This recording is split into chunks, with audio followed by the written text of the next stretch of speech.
ஒரு வயசான தாத்தா பாட்டி 60 வருஷத்துக்கு முன்னாடி அவங்களுக்கு கல்யாணம் ஆச்சு. ஒன்னாவே வாழ்ந்தாங்க, ஒன்னாவே இறந்து போனாங்க. இப்போ அவங்க 2 பேரும் சொர்க்கத்துக்கு போய் சேர்ந்தாங்க. அங்கே எல்லா வசதியும் இருந்தது. ஒரு பெரிய பங்களாவே இவங்களுக்கு ஒதுக்கி கொடுத்தாங்களாம். இதுக்கு எவ்வளவு வாடகைன்னு கேட்டார் தாத்தா. வாடகையெல்லாம் கிடையாது, இலவசம் அப்படின்னார் அங்க இருந்தவர். அந்த வீட்டுக்கு பின்னாடி ஒரு பெரிய புல்வெளி இருந்தது.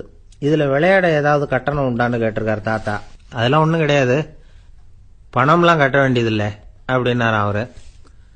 பக்கத்தில் ஹோட்டல் மாதிரி ஒரு பெரிய கட்டடம், உள்ள சாப்பாட்டு மேஜைகள், அது மேலே விதவிதமான பலகாரங்கள். சாப்பாட்டுக்கெல்லாம் எவ்வளவு அப்படின்னு விசாரிச்சாராம் தாத்தா. அதுதான் சொன்னேனே, இங்கே எல்லாமே இலவசம்தான், எது வேணும்னாலும் சாப்பிடலாம், எவ்வளவு வேணும்னாலும் சாப்பிடலாம் அப்படின்னாராம். நீங்கள் சொல்கிறீங்க அப்படி, ஆனால் நான் சர்க்கரை சேர்த்துக்கப்படாது, உப்பு சேர்த்துக்கப்படாது, பாட்டி கையால் எப்பவும் பத்திய சாப்பாடு தான் அப்படின்னாராம் தாத்தா. இதை பாருங்க, இங்கே உங்களுக்கு அந்த கவலையும் வேண்டியதில்லை.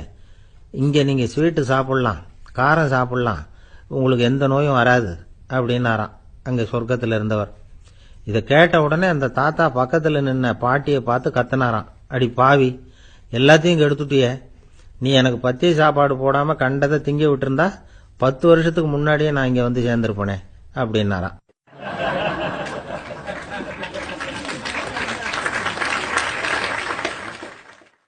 ஒரு சன்னியாசி, அவரு ஒரு நாள் ஒரு கனவு கண்டாராம். அந்த கனவுல அவர் சொர்க்கத்துக்கு போறார். அங்க ஒரு பெரிய திருவிழா நடந்துகிட்டு இருக்குது. எங்க பார்த்தாலும் அலங்கார வளைவுகள், வண்ணமயமான விளக்குகள், பாதைகள் பூரா மலர்கள், எல்லா கட்டடங்களும் ஒளிமயம். அவ்வளவு கோலாகலமா பிரம்மாண்டமா அந்த திருவிழா நடந்துகிட்டு இருக்குது. அது என்ன திருவிழாங்கிறது இந்த சன்னியாசிக்கு புரியல. அங்க எதிரில் வந்துகிட்டு இருந்த ஒருத்தரை நிறுத்தி, என்ன விசேஷம் இங்க அப்படின்னு விசாரிச்சாராம். உனக்கு தெரியாத விஷயம், இன்னைக்கு இறைவனுக்கு பிறந்த நாள், அதைத்தான் எல்லாரும் சேர்ந்து கொண்டாடுறோம். இதுக்காக பிரம்மாண்டமான ஊர்வலம் ஒன்று வரப்போகுது, இறைவனே அந்த ஊர்வலத்தில் கலந்துகிறார் அப்படின்னார் அவர். உடனே அந்த சன்னியாசி ஒரு மரத்து நிழல்ல ஒதுங்கி நின்றுகிட்டார். ஊர்வலம் வந்துகிட்டு இருக்குது. முதல்ல ஒரு குதிரை வந்துகிட்டு இருக்கு, அது மேல ஒருத்தர் உட்காந்துருக்கிறார். அவருக்கு பின்னாடி நிறைய பேர் கூட்டமா வந்துகிட்டு இருக்கிறாங்க. இவ்வளவு கூட்டம் இவர் பின்னாடி வருதே, யார் இவரு அப்படின்னு கேட்டார். ஒரு மதத்தின் பெயரை சொல்லி, இவர் அந்த மதத்தின் தலைவர், அவரை பின்பற்றுகிற மக்கள் கூட்டம் பின்னாடி வந்துகிட்டு இருக்குது அப்படின்னு விவரம் சொல்லியிருக்கிறாங்க. இவங்களுக்கு அடுத்தபடியா இன்னொரு குதிரையில ஒருத்தர் வந்துகிட்டு இருக்கிறார். அவருக்கு பின்னாடி ஏகப்பட்ட கூட்டம். இவர் யாருங்க அப்படின்னு கேட்டிருக்காரு சன்னியாசி. அங்க இருக்கிறவங்க விவரம் சொல்லியிருக்கிறாங்க. இன்னொரு மதத்தின் பெயரை சொல்லி, இவர் அந்த மதத்தினுடைய தலைவர், அவர் வழியை பின்பற்றுகிறவர்கள் அவர் பின்னாடி கூட்டமா வந்துகிட்டு இருக்கிறாங்க அப்படின்னு இருக்காங்க. இப்படி ஒவ்வொருத்தரா குதிரை மேல வந்துகிட்டே இருக்கிறாங்க. அவங்கள பின்பற்றியும் ஒவ்வொரு கூட்டம் வந்துகிட்டே இருக்குது. அந்த பெரிய ஊர்வலம் அது பாட்டுக்கு போயிட்டு இருக்குது. கடைசியா அது முடிஞ்சது ரொம்ப நேரம் கழிச்சு. அதுக்கப்புறம் கொஞ்ச நேரம் கழிச்சு ஒரு வயசான ஆள் குதிரை மேல வந்துகிட்டு இருக்கிறார். ஆனா அவருக்கு பின்னாடி யாருமே இல்லை. அவர் பரிதாபமா தனியா வந்துகிட்டு இருக்கிறார். அவர் அந்த ஊர்வலத்தை சேர்ந்தவரா இல்லையாங்கிறதே தெரியல. இவர் யாரு, இவர் ஏன் இப்படி தனியா வந்துகிட்டு இருக்கிறார் அப்படின்னு கேட்டிருக்காரு அந்த சன்னியாசி. என்னது இப்படி கேட்குறீங்க, இவர் தான் கடவுள், இவருக்காக தான் இன்னைக்கு இந்த ஊர்வலமே நடக்குது, இவருக்கு தான் இன்னைக்கு பிறந்த நாள், முன்னாடி போற ஊர்வலம் பூரா இவருடைய பிறந்த நாளை கொண்டாடுறதுக்காகத்தான் அப்படின்னு இருக்காங்க. இதை கேட்டதும் அந்த சன்னியாசிக்கு திடுக்குன்னு தூக்கி போட்டிருக்கு. இது வரைக்கும் கனவு கண்டுகிட்டு இருந்தவர் முடிச்சுக்கிட்டார். அதுக்கப்புறம் தான் யோசிச்சு பார்த்திருக்கார். உண்மைதான், மக்கள் எல்லாரும் பக்தி மார்க்கத்தில் போறதா நினைச்சுக்கிட்டு பாதை மாறி போயிட்டு இருக்கிறாங்க. கடவுளை பின்பற்றுவதாக நினைக்கிறாங்க பக்தர்கள், ஆனா கடவுளுக்கு பின்னாடி யாருமே இல்லை. இன்னமும் இயல்பா இதை பத்தி யோசிச்சு பார்த்தா, உண்மைக்கு பின்னாடி தான் நான் போய்கிட்டு இருக்கேன் அப்படின்னு நிறைய பேர் சொல்றாங்க. ஆனா அந்த உண்மை அனாதையா போய்கிட்டு இருக்குது. அப்படி ஆயிட்டுது உலகம். இந்த காலத்திலும் ஒரு ஊர்வலம், ஒரு பெரிய மனுஷருக்கு பிறந்த நாள் விழா. அவர் குதிரை மேலே ஏறி முன்னாடி போயிட்டு இருக்கிறார். அவருக்கு பின்னாடி ஒரு 100 பேர் தொண்டர்கள், அவங்க பாட்டுக்கு போறாங்க. எல்லாம் பணம் கொடுத்து ஏற்பாடு பண்ணவங்க, எல்லாம் பணம் வாங்கிட்டு பின்னாடி போயிட்டு இருக்கிறாங்க. கொஞ்ச தூரம் நடந்ததும் கால் வலிக்க ஆரம்பிச்சுட்டுது. ஒவ்வொருத்தரும் அப்படியே ஒதுங்க ஆரம்பிச்சுட்டாங்க. அதான் முன்னாடியே பணம் கிடைச்சிட்டுதே, இனிமே ஒதுங்கினா என்னன்னு ஒதுங்கிட்டாங்க. ஒரு கட்டத்தில் குதிரையில போறவர் தற்செயலா திரும்பி பார்க்கறாரு, பின்னாடி யாருமே இல்லை, எல்லாரும் ஓடி போயிட்டாங்க. ஒரே ஒரு ஆள் மட்டும் ரொம்ப விசுவாசமா பின்னாடி நடந்து வந்துகிட்டு இருந்தான். ஏன்பா நீ மட்டும் வந்துகிட்டு இருக்கிறியே, நீ வீட்டுக்கு போகலையான்னு கேட்டிருக்காரு அவரு. நீங்க அந்த குதிரையையும் அதுக்குள்ள வாடகை பணத்தையும் கொடுத்துட்டீங்கன்னா நானும் போயிடுவேன் அப்படின்னு நானா இந்த ஆள்.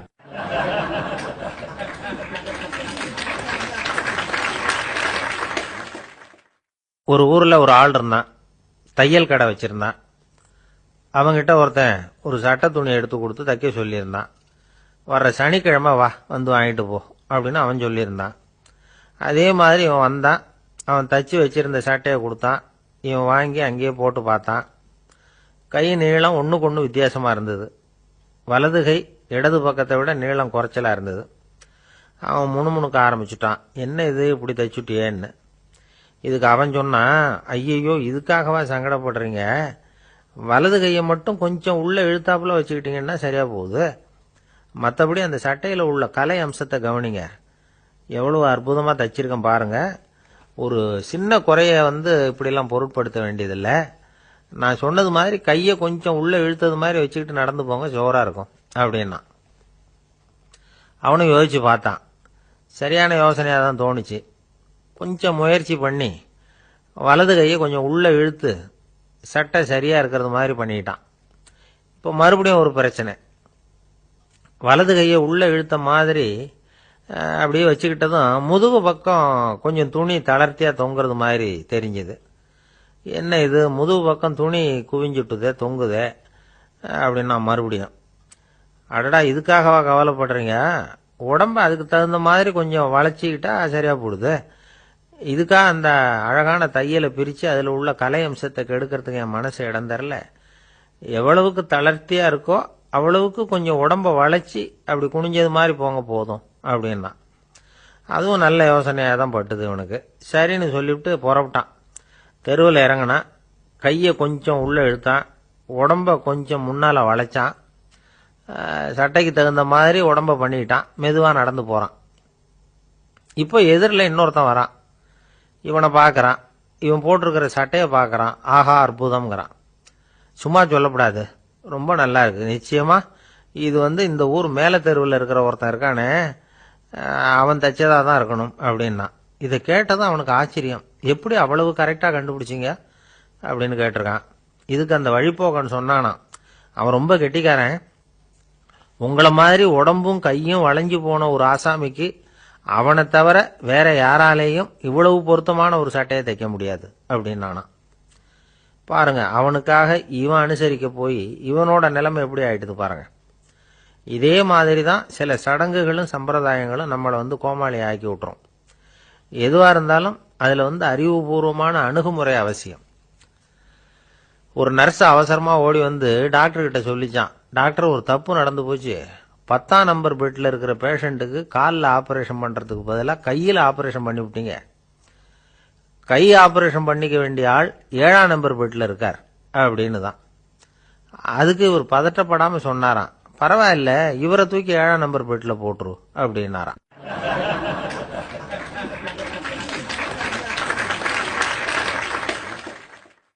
ஒரு மாணவனை பார்த்தேன்.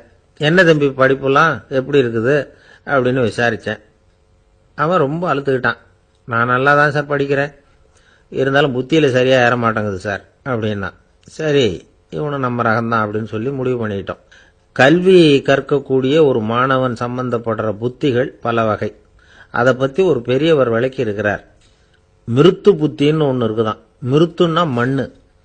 மண்ணால செவுறு கட்டுறோம்ல, மண் சுவரில் ஆணி அடிக்கிறதும் சுலபம், அதை பிடுங்கி எடுக்கிறதும் சுலபம். அது மாதிரி சில பேர் குரு சொல்லி கொடுக்கறத சுலபமா கேட்டு தெரிஞ்சு வச்சுக்குவாங்க, கொஞ்ச நேரத்தில் சுலபமா மறந்தும் போயிடுவாங்க. இது மிருத்து புத்தின்னு பேரு, மண் புத்தி. தாரு புத்தின்னு ஒன்று உண்டான். தாருன்னா மரம். அதுல பச்சை மரத்துல ஆணி அடிக்கிறது சுலபம், ஆனா அதை எடுக்கிறது கஷ்டம். அது மாதிரி ஆசிரியர்கிட்ட இருந்து கேட்டதை கவனமா மனசுல பதிய வச்சுக்கிட்டு அதை மறக்காம இருக்கிறது தாரு புத்தி. பட்டை மரமா இருந்தா அதுல ஆணி அடிக்கிறதும் கஷ்டம், அடிக்கிற ஆணியும் சீக்கிரம் நழுவிடும். அது மாதிரி கேட்கிற விஷயம் மனசுல பதியறதும் கஷ்டம். அப்படியே பதிஞ்சாலும் அது நீடிச்சு இருக்கிறதும் கஷ்டம், கொஞ்ச காலத்துல மறந்துடும். இன்னொரு வகை புத்தி ஒன்று உண்டு, அதுக்கு பேரு சிலா புத்தின்னு பேரு. சிலான்னா கல்லு. ஒரு கருங்கல்லுல 4 துளைய போட்டு ஒரு துளையில உளிய வச்சு அடிச்சா மற்ற துளை வழியாவும் பிளந்து கல்லு 2 ஆயிடும். அது மாதிரி சந்தியான இடங்கள்ல குறிப்பா ஒரு பொருளை சொன்னா அதை வச்சுக்கிட்டு மற்றதையும் தெரிஞ்சுக்கிறது, அது சிலா புத்தின்னு பேர். வேணு புத்தின்னா என்ன தெரியுமா? வேணுன்னா மூங்கில். மூங்கில் கணுவுல ஒரு பக்கம் உளிய வச்சு அடிச்சா 2 பக்கமும் பொழந்துரும்.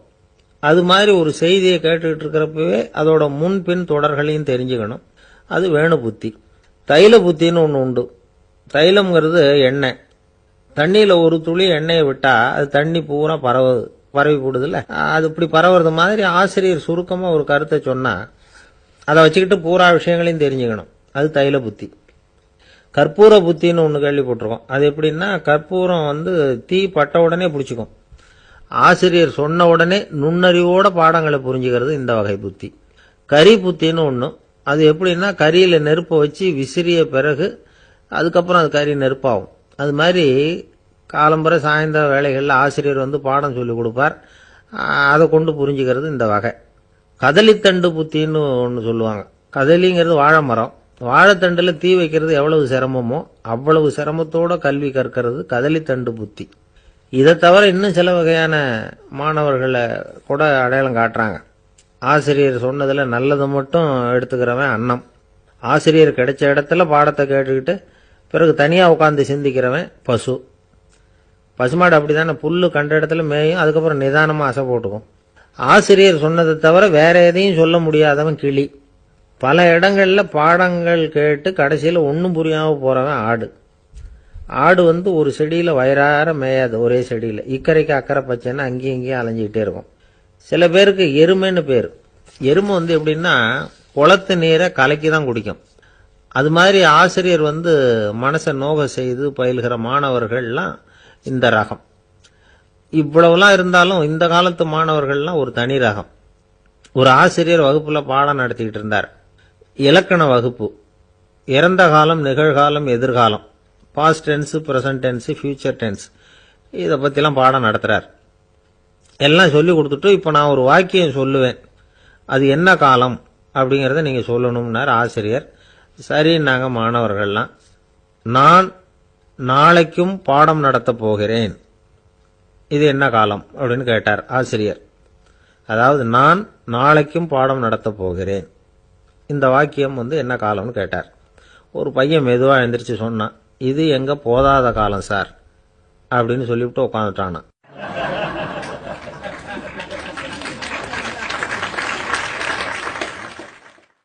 ஒரு ஊர்ல ஒரு பெரிய செல்வந்தர் இருந்தார். பணத்துக்கு பஞ்சம் இல்லை. அதனால இந்த உலகத்தில் முடியாத காரியம் எதுவும் இல்லைன்னு நினைச்சார். பணம் இருந்தாலே அந்த நினைப்பு தானா வந்துடும். அதனால இவரும் அப்படி நினைச்சதுல ஒன்றும் தப்பு இல்லை. அந்த ஊருக்கு குருநானக் ஒரு தடவை வந்தார். அவருக்கு இந்த செல்வந்தர் ரொம்ப பிரமாதமா ஒரு வரவேற்பு கொடுத்தார். ஊர் எல்லையிலேயே எங்க வீட்டுக்கு விருந்து சாப்பிட்டுட்டு போகணும்னு கேட்டுக்கிட்டார். அவரும் சரின்னு ஒத்துக்கிட்டார். உடனே தன்னுடைய பங்களாவில் ஒரு பெரிய விருந்துக்கு ஏற்பாடு பண்ணார்.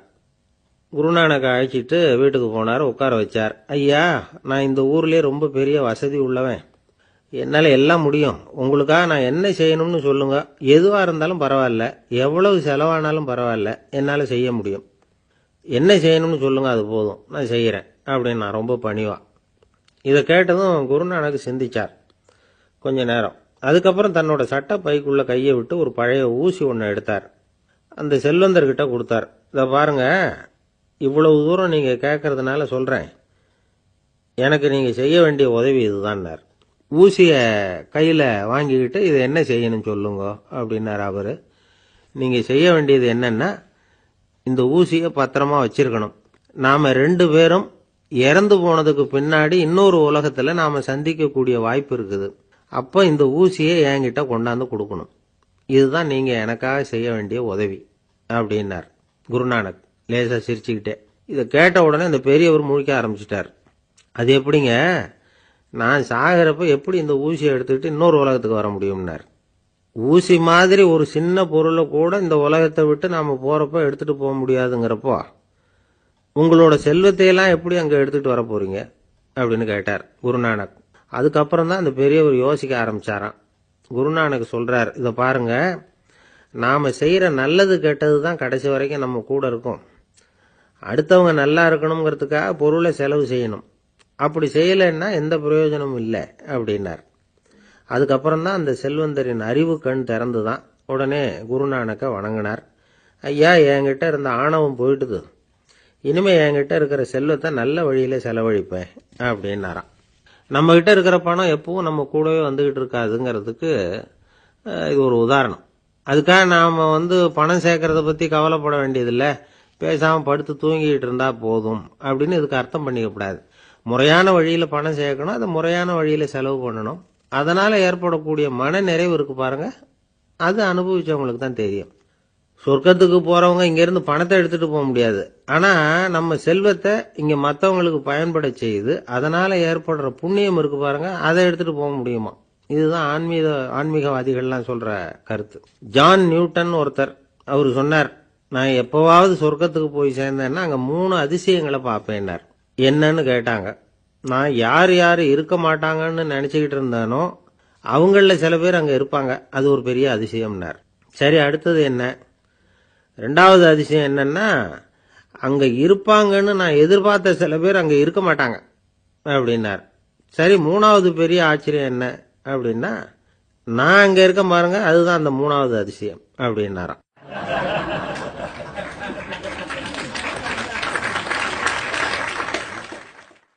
ஒருத்தர் ஓடி வந்தார், இன்னொருத்தரை பார்த்து, சார் உங்க சைக்கிளை ஒரு நாள் இரவல் கொடுங்களேன், பக்கத்து ஊருக்கு போயிட்டு வர வேண்டியிருக்கு அப்படின்னார். இவர் சைக்கிளை கொடுத்து பத்திரமா கொண்டுட்டு போங்கன்னார். சார், இதை பத்திரமா கொண்டு போறேன், கவலையே வேணாம், ஏன்னா இது உங்களோட சைக்கிள் அப்படின்னு நான் நினைக்கல, என்னோட சைக்கிளா நினைக்கிறேன் அப்படின்னார். அதுக்கப்புறம் தான் இவருக்கு உண்மையாவே பயம் வந்துட்டுது. ஏன்னா அவர் சொன்னது மாதிரி அதை தன்னோட சைக்கிளாவே நினைச்சு தள்ளிட்டு போட்டா என்ன பண்றது. எது எதை நம்முடையதா நினைக்கணுங்கிறதுக்கு ஒரு வரையறை இருக்கு. சில பேர் ஆபீஸையே வீடா நினைச்சு விடுறது உண்டு. அப்படிப்பட்டவங்க கூட வீட்டை ஆபீஸா நினைக்கிறது இல்லை. ஏன்னா வீட்டில் இவர் ஆபீஸரா நடந்துக்க முடியறதில்லை. இதெல்லாம் ஒரு பக்கம் இருக்கட்டும், இப்போ விஷயத்துக்கு வருவோம். பொறியியல் மேதை டாக்டர் விஸ்வேஸ்வரய்யா இருந்தார் இல்லையா, பாரத ரத்னா விருதெல்லாம் கொடுத்தாங்களே. ஆபீஸ் வேலை வேற, சொந்த வேலை வேற அப்படிங்கிறதுக்கு ஒரு உதாரணமா இருந்தவர் அவர். மைசூர் மகாராஜா கிட்ட திவானா இருந்தார். அவர் ஒரு நாள் அரசாங்க வேலை காரணமா வெளியூர் போயிருந்தார். ஹாசன்கிற ஊருக்கு பக்கத்துல ஒரு பயண மாளிகை, அங்க தங்கிவிட்டார். ராத்திரி அங்க தங்கி இருந்துட்டு விடிஞ்சதும் ஊருக்கு திரும்புறதாக திட்டம். ராத்திரி தூங்கறதுக்கு ரொம்ப நேரம் ஆயிட்டுது. ரொம்ப நேரம் வரைக்கும் அரசாங்க சம்பந்தப்பட்ட வேலைகளையே பார்த்துக்கிட்டு இருக்கிறார். அரசாங்க ஃபைல்கள் நிறைய இருந்தது. அதையெல்லாம் ஒவ்வொன்றா எடுத்தார், படிச்சு பார்த்தார், பரிசீலனை பண்ணார். அதில் எழுத வேண்டியதை எழுதினார், கையெழுத்து போட்டார். ஒரு வழியாக அந்த வேலையெல்லாம் முடிஞ்சுது. அதுக்கப்புறம் என்ன பண்ணார்னா, தன்னுடைய சூட்கேஸை திறந்தார். அதிலிருந்து 2 மெழுகுவத்தியை எடுத்து கொளுத்தி வச்சார். அந்த பயண மாளிகையில் அது வரைக்கும் எரிஞ்சுக்கிட்டு இருந்த மின்சார விளக்குகளை அணைச்சுட்டார். அதுக்கு பிறகு அந்த மெழுகுவத்தி வெளிச்சத்தில் சில புத்தகங்களை தொடர்ந்து படிக்க ஆரம்பிச்சிட்டார். அந்த பயண மாளிகையில் பணியாளராக இருந்தவர் இதை பார்த்துட்டு ஓடி வந்தார். மறுபடியும் மின் விளக்கு போடுறதுக்காக போனார். விஸ்வேஸ்வரய்யா அதை பார்த்துட்டு போட வேணாம்ட்டாராம். இது வரைக்கும் நான் அரசாங்க அலுவல்களை கவனிச்சுக்கிட்டு இருந்தேன், அதனால மின் விளக்குகள் அப்போ எரிஞ்சதுல தப்பு இல்லை. இப்போ நான் புத்தகம் படிச்சுக்கிட்டு இருக்கேன், இது என்னுடைய சொந்த வேலை, இங்க இருக்கிற மின் விளக்கு அதுக்காக ஏன் எரியணும் அப்படின்னு கேட்டாராம். இப்ப இருக்கிற சில அரசு பணியாளர்கள் கிட்ட இந்த சம்பவத்தை பேச்சோட பேச்சா சொல்லி பார்த்தேன். அவங்களால இதை ஜீரணிக்கவே முடியல. நேர்மை தேவைதான் சார், அதுக்காக அவ்வளவு தூரத்துக்கு அது தேவையா அப்படிங்கிறாங்க. விஸ்வேஸ்வரய்யா அப்படி பண்ணினது தான் ஒரு நேர்மையாளர் அப்படின்னு இந்த உலகத்துக்கு நிரூபிக்கணுங்கிறதுக்காக இல்லை. தான் அப்படி நடந்து காட்டினா தன்னை சுத்தி இருக்கிறவங்களும் அதை கேள்விப்படுறவங்களும் முடிஞ்ச அளவுக்கு பொது வாழ்க்கையில அரசு பணியில நேர்மையை கடைபிடிக்க முயற்சி பண்ணலாமே அப்படிங்கிறதுக்காகத்தான். இப்பவும் சில பேர் இருக்கிறாங்க, இவங்க ஆபீஸ் வேற வீடு வேறன்னு நினைக்கிறது இல்லை, அவ்வளவு உரிமை.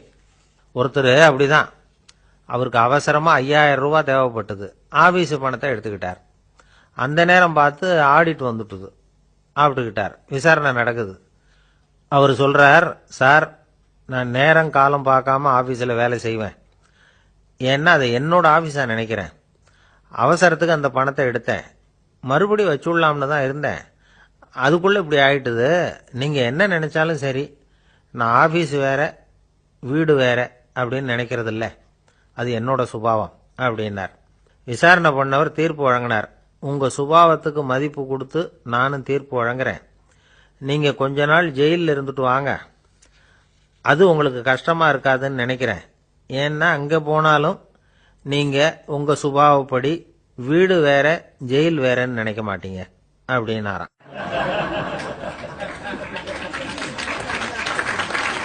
இந்த உலகத்துல மனுஷன் எவ்வளவோ தவறுகள் செய்யறான்.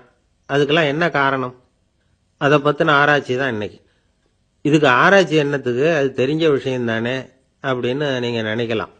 ஆனா அப்படி அலட்சியமா இந்த விஷயத்தை விட்டுறக்கூடாது. பொதுவா எல்லோரும் நினைக்கலாம் எது சரி எது தவறு அப்படின்னு தெரியாததுனால தான் மனுஷன் தப்பு பண்றான் அப்படின்னு. ஆனா அப்படி சொல்லிட முடியாது. மனுஷன் தெரிஞ்சே தான் தவறுகள் பண்றான். இப்போ உதாரணத்துக்கு ஒரு சாலையில இடது பக்கம் போக வேண்டிய ஒருத்தர் நடுக்கோட்டை தாண்டி வலது பக்கமா வண்டியை ஓடிட்டு போறாருன்னு வச்சுங்க. என்னப்பா இது தப்பு இல்லையா அப்படின்னு அவர்கிட்ட கேட்டா, அதெல்லாம் எனக்கு தெரியும், நீ உன் வேலையை பார்த்துட்டு போ அப்படிம்பார். வலது பக்கமா போறது தப்புன்னு தெரிஞ்சே தான் அவர் அப்படி செய்யறார், அப்படி போறார். பெரிய உத்தியோகத்தில் இருக்கிறவங்க கூட லஞ்சம் வாங்குறாங்க. அவங்களுக்கெல்லாம் லஞ்சம் வாங்குறது தப்புன்னு தெரியலன்னு அர்த்தம். திருடுறது தப்புன்னு தெரியாமலாம் மனுஷன் திருடுறான். நல்லாவே தெரியும். நீங்க வேணும்னா கேட்டு பாருங்க, வேற வழி இல்லை அதனால தான் திருடுறேன்பா. திருடுறது ஒரு புண்ணியமான காரியம்னு திருடனே கூட சொல்ல மாட்டான். திருடுறது தவறுங்கிறது திருடனுக்கு தெரியும் அப்படிங்கிறத விளக்கறதுக்காக ஒரு பெரியவர் ஒரு கதை சொன்னார். அதாவது 2 திருடர்கள் 2 பேரும் சேர்ந்து ஒரு வீட்டுக்கு போய் ஒரு 10,000 ரூபாயை திருடிட்டு வந்துடுறாங்க. ஒரு காட்டு வழியா வந்துகிட்டு இருக்கிறாங்க. இன்னும் விடியல. 2 பேருக்கும் தூக்கம் கண்ணை சுத்துது. சரி, இப்படியே ஒரு மரத்தடியில படுத்து தூங்குவோம், காலையில விடிஞ்சதும் இந்த பணத்தை 2 பேரும் பங்கு போட்டுக்குவோம் அப்படின்னு முடிவு பண்றாங்க. அதே மாதிரி படுத்து தூங்குறாங்க. நடு ராத்திரியில ஒரு திருடன் முழிச்சுக்கிறான். விடிகிற வரைக்கும் காத்துக்கிட்டு இருந்தா 5,000 ரூபா தான் கிடைக்கும், இப்பவே கம்பி நீட்டினா 10,000 ரூபா கிடைக்கும் அப்படின்னு யோசிச்சு பார்த்துட்டு ஒரு முடிவுக்கு வந்தான். மெதுவா அந்த 10,000த்தையும் சுருட்டிக்கிட்டு அடுத்தவனுக்கு தெரியாம ஓடி போயிட்டான். விடியுது. அடுத்தவன் எழுந்திரிச்சு பார்க்கறான். பணத்தையும் காணல, பாகஸ்தனையும் காணல. இந்த திருடன் அந்த திருடனை திட்டுறான். திருட்டு பய, அயோக்கிய பய, இப்படி அநியாயமா கிளப்பிட்டு போட்டானே அப்படிங்கிறான். இதுல இருந்து என்ன தெரியுது? தெரியாம எடுத்துக்கிட்டு போறது திருட்டு, அயோக்கியத்தனம், அநியாயம் அப்படிங்கிறது இவனுக்கு தெரிஞ்சிருக்குது. அதனாலதான் அடுத்தவனை பார்த்து இப்படி திட்டுறான். அதனால தெரியாததுனால மனுஷன் தவறு பண்றான்னு சொல்றது சரியில்லை. அப்படின்னா மனுஷன் பண்ற தவறுகளுக்கு உண்மையான காரணம் தான் என்ன? இதே சந்தேகம் அர்ஜுனனுக்கும் வந்துதான். அதனாலதான் அவன் பகவானை பார்த்து கேட்கறான். மனுஷன் தன் விருப்பத்துக்கு விரோதமா ஏதோ ஒரு சக்தியினால பலாத்காரமா இழுக்கப்பட்டது மாதிரி பாவம் பண்றானே, அந்த சக்தி என்ன அப்படின்னு கேட்கறான். இதுக்கு பகவான் பதில் சொல்றார். காமமும் குரோதமும் தான் அந்த சக்திகள், அதாவது ஆசையும் சினமும். இது ரெண்டும் உன்னுடைய எதிரிகள் அப்படிங்கிறத புரிஞ்சுக்கோ அப்படிங்கிறார். இன்னமும் நுணுக்கமா பார்த்தா காமத்தினுடைய மறு உருவங்கள் தான் குரோதமும் லோபமும். ஆசை நிறைவேறலன்னா குரோதம், அதாவது கோபம். ஆசை நிறைவேறிட்டதுன்னா லோபம், அதாவது பேராசை.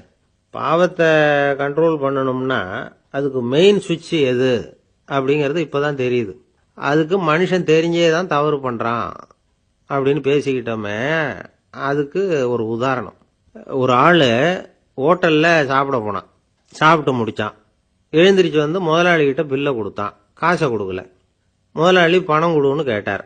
இவன் என்கிட்ட பணம் இல்லைன்னா. முதலாளி கொஞ்சம் கூட அலட்டிக்கல. உள்ளே இருந்து ஒரு ஆளை கூப்பிட்டார். இவனை கூப்பிட்டுட்டு போய் இட்லி மாவு ஆட்ட சொல்லுன்னார். இவனும் கவலைப்படாம உள்ள போயிட்டான். அப்போ அழைச்சிட்டு போற ஆளு கேட்கறான், ஏன் சார் சாப்பிட்றதுக்கு முன்னாடி காசு இல்லைங்கிறது உங்களுக்கு தெரியாதா அப்படின்னு கேட்கறான்.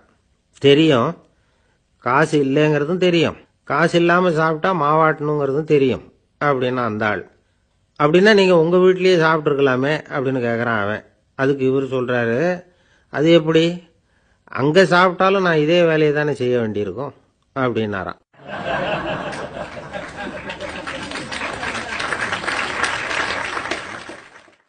நம்மள மாதிரி ஒரு ஆசாமி அவன் நம்மள மாதிரியே கற்பனை பண்ணான்.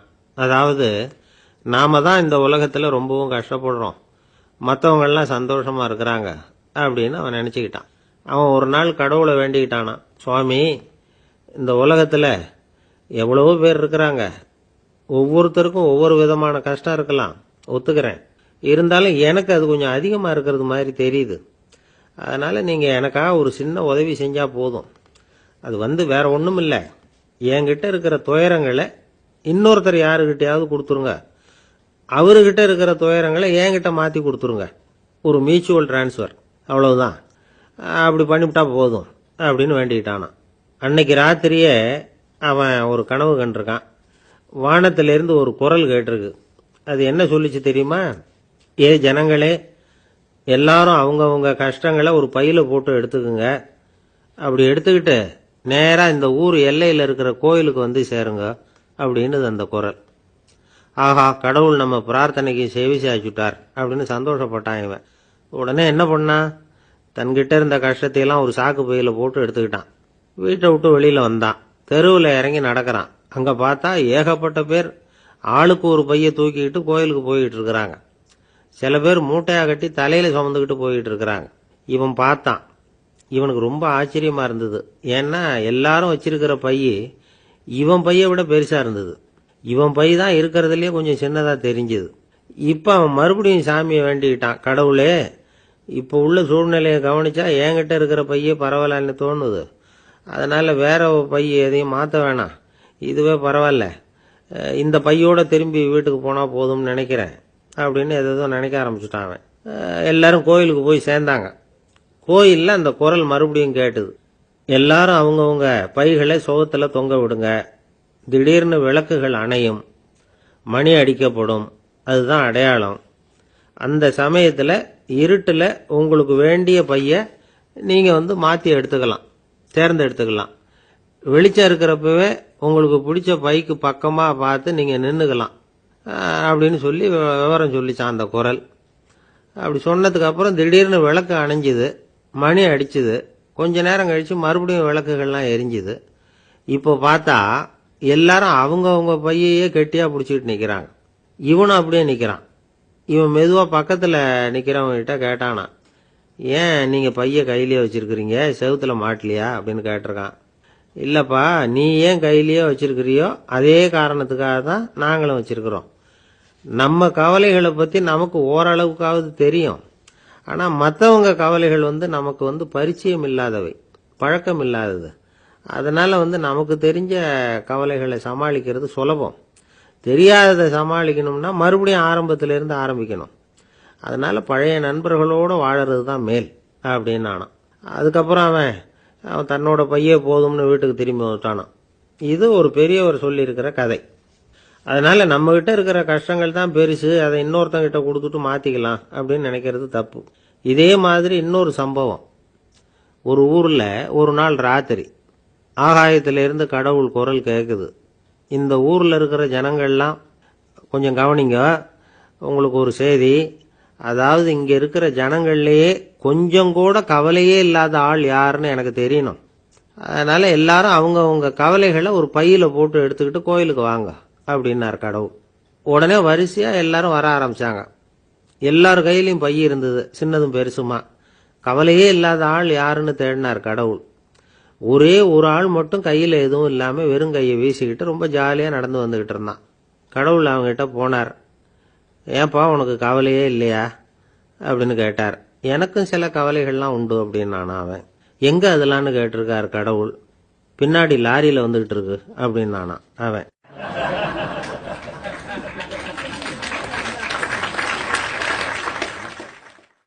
சங்கீத வித்வான்கள்ல பல வகை உண்டு. சில குறிப்பிட்ட ராகங்களை பாடுறதுல அவங்களுக்கு பெருமை வர்றது உண்டு. ஆனா ஒருத்தர் இருந்தார், அவரால் ஒரு ராகத்துக்கே பெருமை வந்தது. அந்த ராகத்தை அவர் வாசிச்சு கேட்கணும் அப்படின்னு சொல்லுவாங்க. அது என்ன ராகம்னா தோடி ராகம். சரி, அந்த வித்வான் யாருன்னா அவர் தான் திருவாவடுதுறை ராஜரத்னம் பிள்ளை. பேராசிரியர் கல்கி ஒரு சமயம் தம்முடைய பத்திரிகையில் எழுதினாராம். அதை அப்படியே படிக்கிறேன் கேளுங்களேன். ஆகா, ஸ்ரீ ராஜரத்னம் பிள்ளையின் தோடி ஆலாபனையை முதலில் கேட்டபோது அவருடைய கற்பனையை விட்டு தள்ளுங்கள். நம்முடைய மனதில் என்னென்ன இன்பமயமான கற்பனைகள் எல்லாம் உதித்தன. குழந்தை தாயிடம் கொஞ்சம் குரலை கேட்டோம், அன்னை குழந்தையிடம் கொஞ்சம் குரலை கேட்டோம், ரதியும் மன்மதனும் பேசிக்கொண்ட காதல் மொழிகளை கேட்டோம், முருகன் சிவபெருமான் செவிகுளிர மொழிந்த உபதேசத்தை கேட்டோம், கலைமகள் கவிஞனுக்கு அருளிய ஆசி மொழிகளை கேட்டோம், நாரத முனிவருடைய தம்பூரா சுருதியை கேட்டோம், ராவணன் தன் எலும்பை ஒடித்து வீணையாகச் செய்து வாசித்த கானத்தை கேட்டோம், கானப் பறவைகளின் கலகல ஒலியை கேட்டோம், கோலக் குயில்களின் குரல் இனிமையை கேட்டோம். இப்படிலாம் பேராசிரியர் கல்கி விமர்சனம் எழுதியிருக்கிறார்.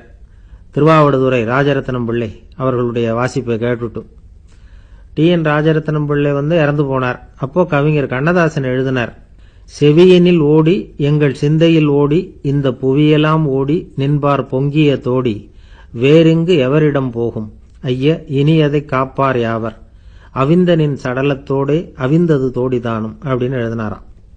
அந்த அளவுக்கு அவருடைய தோடியை ரசித்தவர்கள் உண்டு. அதே மாதிரி தோடின்னா என்னன்னு தெரியாமலே அவரை ரசித்தவங்களும் அந்த காலத்தில் உண்டு. அதாவது ஒரு பெரிய சபையில் இவர் வாசிச்சுக்கிட்டு இருக்கிறார். பாதியில் ஒரு பெரிய மனுஷன் உள்ள வந்தார். அவர் உடம்புல பட்டு வேஷ்டி, ஜருக, அங்கவஸ்திரம், வாயில வெத்தலை, வாசனை புகையில, காதுல வைரக்கடுக்கன், கழுத்துல தங்க சங்கிலி, கை விரல் பூரா மோதிரம், கையில ஒரு வெள்ளி வெத்தலை புட்டி, உதவிக்கு 2 பேர் பக்கத்துல. இவ்வளவு பந்தாவோட வரார் கச்சேரி கேட்கறதுக்கு. இப்படி வந்தவர் முதல் வரிசையில உட்கார்ந்தார். வித்வான் வாசிச்சு முடிச்சதும் இவர் அவரை பார்த்து, ஐயா நீங்க தோடி வாசிக்கிறதுல ரொம்ப கெட்டிக்காரர்னு கேள்விப்பட்டிருக்கேன், அதை கேட்கறதுக்காக தான் மெனக்கிட்டு வந்திருக்கிறேன், அதை வாசிங்களேன் அப்படின்னாராம் இந்த பெரியவர். ராஜரத்னம் பிள்ளைக்கு ஒன்றும் புரியல. ஏன்னா இதுவரைக்கும் அவர் வாசிச்சுக்கிட்டு இருந்ததே அந்த தோடி ராகத்தை தான். அதை வாசிச்சு முடிச்சதும் அதை வாசிங்களேன்னு இவர் கேட்கிறார். அப்படின்னா இவரோட ஞானம் எப்படிப்பட்டது? இவ்வளவும் கேட்டுட்டு இப்படி கேட்கிறாரே அப்படின்னு அவர் யோசிச்சிருக்கிறார் ராஜரத்னம் பிள்ளை. உடனே என்ன பண்ணார் தெரியுமா? பக்கத்துல ரொம்ப சாதுவா சுருதி போட்டுக்கிட்டு இருந்த ஒரு முதுகுல ஓங்கி ஒரு குத்து விட்டாராம். அவருக்கு ஒன்றும் புரியல, எதுக்கு நம்மளை அடிக்கிறாரு இவரு, நம்மளை குத்துறாரு வித்வான்னு. அவர் அதிர்ச்சியால இவர் நிமிந்து பார்த்திருக்கார்.